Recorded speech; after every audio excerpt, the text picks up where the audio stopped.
Ang New Year resolution ko ngayong 2025 ay gagawa na ako ng assignment pag may pina-assignment si ma'am. Hoy, Toto! May assignment tayo ngayon ah. Ha? May assignment ngayon? Oo, nakapagawa ka ba? Hindi ako nakagawa. Tangina mo, yari ka. Pakopya mo na. New Year resolution.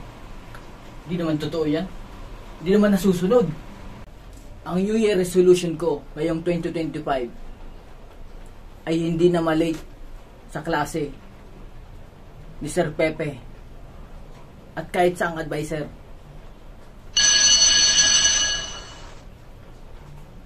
Tangna ng oras na. Nag-bill na agad. Ah, puta late na ako.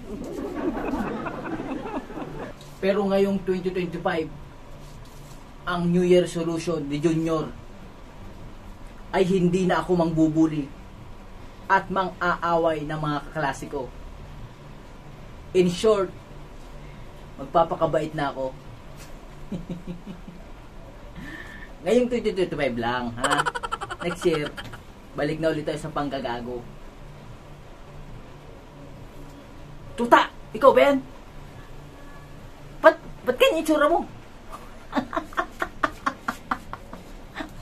Ngayong 2025, ang New Year resolution ko ay magmamahal na ako ng tamang tao at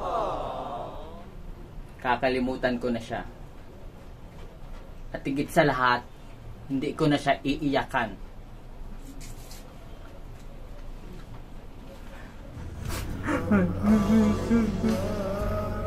Ikaw pa rin. Ikaw pa rin ang mahal ko, Toto. Huwag mo naman akong basta rin.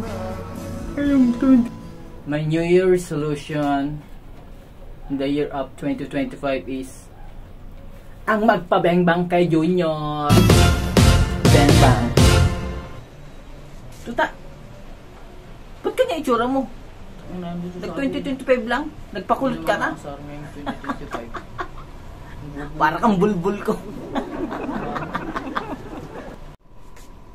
My New Year resolution is ang magpaganda palalo para ako lang ang maganda at maging muse dito sa classroom na to at walang makakapigil sa akin dahil ako si Amanda ang magandang dalaga. Pakadala na. Dala na. Okay, class, again, Happy New Year sa atin. At ang New Year resolution ko naman ay hindi na magiging mainitin ang ulo ko ngayong 2025. Ha? Sinabi ko lang ayoko maging mainitin ang ulo. Junior! Ang ingay-ingay mo sa likod. Sorry, sir.